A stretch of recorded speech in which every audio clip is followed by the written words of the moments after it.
നേരിട്ട് കണ്ടിട്ട് പോലുമില്ല. പക്ഷെ ഞാൻ ചെയ്ത കഥാപാത്രങ്ങൾ, ആ കഥാപാത്രങ്ങൾ എനിക്ക് വേണ്ടി ഉണ്ടാക്കിയ എൻ്റെ കഥാകൃത്തുക്കള്, എൻ്റെ സംവിധായകർ, എൻ്റെ നിർമ്മാതാക്കൾ, ഇവരോടൊക്കെ ഈ 150ാമത്തെ ചിത്രം വരെ എത്തിച്ചതിന്, എന്നെ ഇപ്പോഴും ഇവിടെ നിലനിർത്തുന്നതിന് പ്രത്യേകം നന്ദി പറയുന്നു.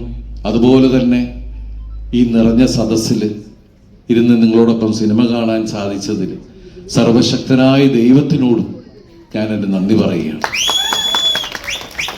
കാരണം എന്താണ് പറയേണ്ടതെന്ന് എനിക്കറിഞ്ഞൂടാ.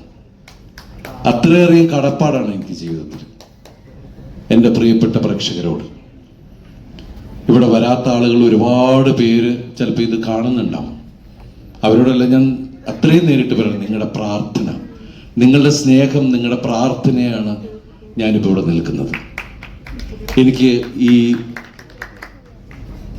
150ാമത്തെ സിനിമ ചെയ്യുമ്പോൾ ആ സിനിമ വിജയിക്കൂ ഇല്ലെന്നൊന്നും എനിക്കറിയില്ല.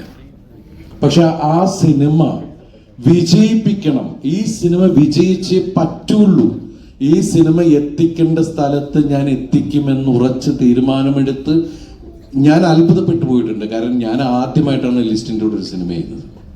പക്ഷെ എൻ്റെ സിനിമ കണ്ട് ദിലീപ് എന്ന കലാകാരനോടുള്ള ഇഷ്ടം കാണിച്ച കുറെ ആൾക്കാരാണ് ഈ ഇരിക്കുന്നത്. ലിസ്റ്റിനാണെങ്കിലും ബിന്ദു ആണെങ്കിലും ഷാരിസ് ആണെങ്കിലും അവരവരുടെ മനസ്സിൽ നിന്നാണ് സംസാരിക്കുന്നത്. ഇവർക്ക് എന്നെ വെച്ച് എന്താ പറയണത്, അത് എന്നെ വെച്ച് എനിക്ക് ഒരു കച്ചവടം ഇല്ലാതിരിക്കുന്ന സമയത്ത് ഞാൻ ലിസ്റ്റിൽ വന്ന സിനിമ എന്ന സമയത്ത് ഞാൻ ചോദിച്ചു, നിങ്ങൾ ആലോചിച്ചിട്ടാണോ സിനിമ ചെയ്യുന്നത്? നിങ്ങൾക്കിപ്പോൾ എന്നെ വെച്ച് സിനിമ ചെയ്യേണ്ട വല്ല കാര്യമുണ്ടോ? കാരണം ഇവിടെ ഇപ്പോൾ എല്ലാവരെയും വെച്ച് സിനിമ ചെയ്യുന്നതാണ് ലിസ്റ്റിൽ. കാരണം ഞാൻ ഓരോ പ്രശ്നങ്ങൾ ഫേസ് ചെയ്ത് ഫൈറ്റ് നടത്തി ഇങ്ങനെ ഓരോ വിഷയത്തിൽ ഇങ്ങനെ പോയിക്കൊണ്ട് നിങ്ങൾക്ക് എല്ലാവർക്കും അറിയാം. അതിൻ്റെ ഇടയിൽ കൂടി പോയിക്കൊണ്ടിരിക്കുമ്പോൾ കോടിക്കണക്കിന് രൂപ ഇൻവെസ്റ്റ് ചെയ്ത് എന്നെ ഈ നടൻ ഇവിടെ തന്നെ വേണം എന്ന് തീരുമാനിക്കുന്ന എൻ്റെ പ്രിയപ്പെട്ട സഹോദരങ്ങളോട് എല്ലാവരോടും എനിക്ക് തീരാത്ത നന്ദിയുണ്ട്. കാരണം ഞാൻ ഒറ്റയ്ക്കല്ല, എന്നോടൊപ്പം നിങ്ങളുണ്ട് എന്ന് പറയുന്നത് ഏറ്റവും വലിയ ഒരു ശക്തിയാണ്.